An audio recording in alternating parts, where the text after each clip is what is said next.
Kesorotan lainnya, saudara, polisi akhirnya menangkap pelaku pencurian uang milik nenek penjual nasi uduk yang aksinya viral di media sosial.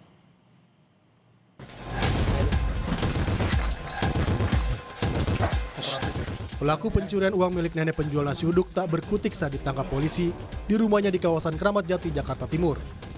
Dari penangkapan tersebut, Subdit Resmo Polda Metro Jaya menyita barang bukti berupa sepeda motor dan pakaian yang identik dengan yang dipakai pelaku dalam rekaman CCTV. Aksi pencurian uang milik nenek pedagang nasi uduk di Bekasi, Jawa Barat terjadi pada 17 Februari lalu. Pelaku berpura-pura membeli nasi uduk. Saat pedagang lengah, pelaku langsung mengambil uang yang tersimpan di kaleng.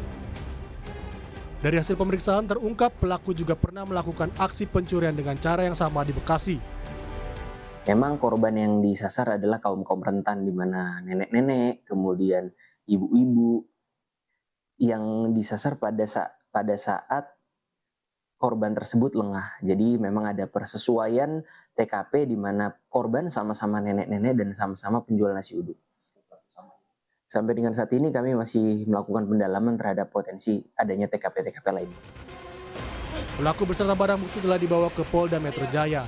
Pelaku dijerat pasal tentang pencurian disertai kekerasan dengan ancaman pidana 9 tahun penjara. Prasetyo, Kompas TV, Jakarta.